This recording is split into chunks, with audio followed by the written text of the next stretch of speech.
The entire restaurant fell silent for only a second. But for Victoria Hayes, that single heartbeat changed everything. For 6 years, her daughter had never spoken a single word to anyone outside their home. Doctors had called it trauma. Specialists had called it selective mutism. Therapists had promised progress that never came. Yet on that warm afternoon in Charleston, South Carolina, the impossible happened. The little girl looked across the room at a complete stranger. A rugged single father with the quiet posture of someone who had survived storms no one else could imagine, and softly whispered her very first words. Before we begin this unforgettable story, if you believe kindness still changes lives, if you believe everyone deserves a second chance, please take a moment to like this video, comment where you're watching from, share this story with someone who needs hope today, and subscribe to the channel for more inspiring stories that remind us humanity is still alive. Victoria Hayes had everything money could buy. At only 41 years old, she had built one of America's largest technology companies from a tiny apartment into a billion-dollar empire. Magazine covers praised her brilliance. Investors admired her fearless decisions. Television hosts described her as one of the most powerful women in America. Yet every evening, after the meetings ended and the cameras disappeared, she returned to a mansion that echoed with a silence no amount of wealth could erase. Her greatest treasure was her 8-year-old daughter, Grace. Years earlier, a tragic car accident had taken Grace's father. Although Grace survived physically, something inside the little girl broke forever. She stopped speaking. Not because she could not, but because somewhere deep inside, words had become too painful to release. The brightest child in her kindergarten class slowly became known as the quiet little girl who only smiled politely while everyone else carried conversations around her. Victoria spent millions searching for answers.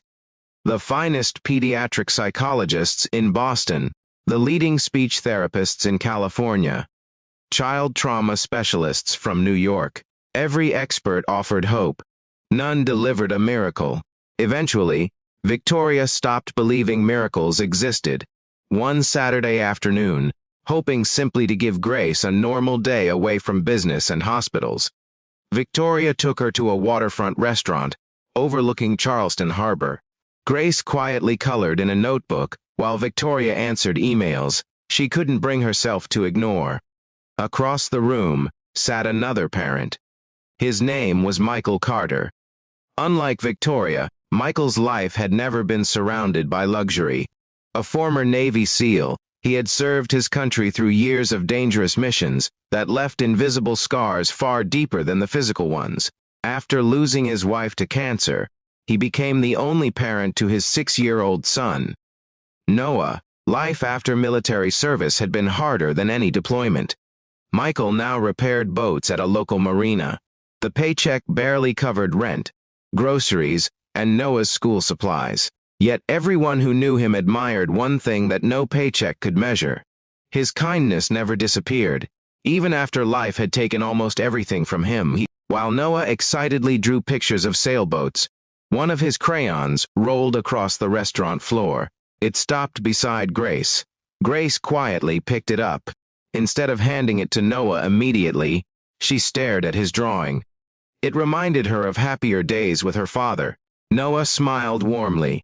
Michael noticed the hesitation and simply thanked Grace with gentle eyes instead of rushing her. Then, something remarkable happened. Grace looked directly at Michael, very softly, almost too quietly to hear. She asked if the boat belonged to him. Victoria dropped her phone. Her breathing stopped. The waitress froze. Grace herself looked surprised by her own voice, as though she had forgotten she still possessed one. Michael did not celebrate. He did not react dramatically. He simply answered with calm warmth, treating her words as the most natural thing in the world. For the first time in years, Grace smiled without fear. That afternoon lasted only 90 minutes. Yet it changed 4 lives forever. Victoria later learned Michael had volunteered for years helping children of military families dealing with trauma and loss.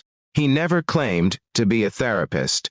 He simply understood silence because he had lived inside it himself after returning from combat.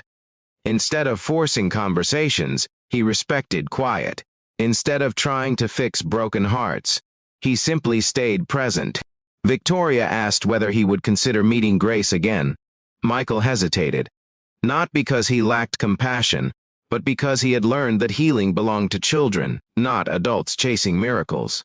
Still, Noah and Grace had already formed an unusual friendship without needing many words.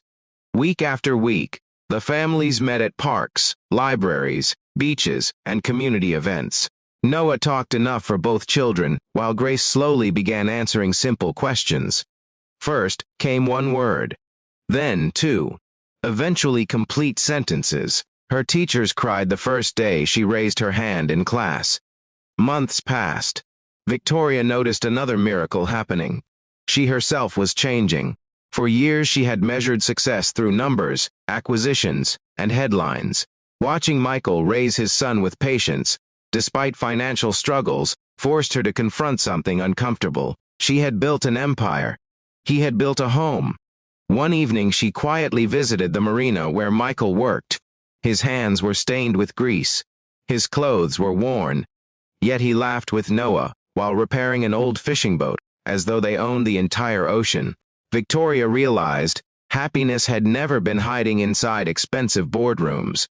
It had been waiting in ordinary moments she had forgotten to notice. Rather than offering charity, she proposed something different. Her company had long wanted to launch programs supporting veterans transitioning into civilian careers. Michael agreed to help lead the initiative, ensuring it focused on dignity rather than sympathy. Within 2 years, hundreds of veterans found meaningful careers through the program. Families regained stability. Children found hope. Communities grew stronger. Grace became the unofficial mascot of the organization.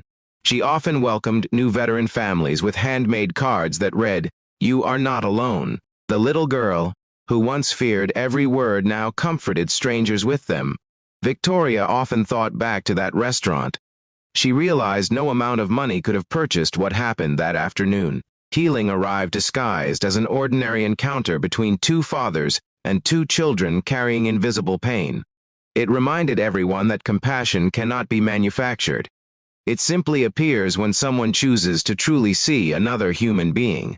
Years later, during the opening ceremony of a new Veterans Family Center, funded by Victoria's Foundation, Grace stood before hundreds of guests. Without hesitation, she delivered a heartfelt speech, thanking every veteran who had sacrificed for families they would never meet. When she finished, the audience stood in tears. Michael quietly applauded from the back beside Noah, proud not because he had healed Grace, but because he had simply been willing to listen when the world expected him to speak. If this story touched your heart, please take a moment to like this video, share it with someone who believes hope still exists, subscribe to the channel, and leave a comment to help these stories reach more people who may need encouragement today. Special request: before you go, please comment with the words, "Kindness changes lives," if you believe one small act of compassion can transform someone's future. Sometimes the greatest miracles are not loud. They begin with one quiet word, one patient heart, and one stranger willing to treat another person's pain with gentle understanding. In a world chasing success, Victoria discovered that true wealth is measured not by the size of a fortune, but by the number of lives forever changed through love, humility, and second chances. And for Grace, the little girl who once lived behind a wall of silence, the voice she found became a gift that would inspire countless others for the rest of her life.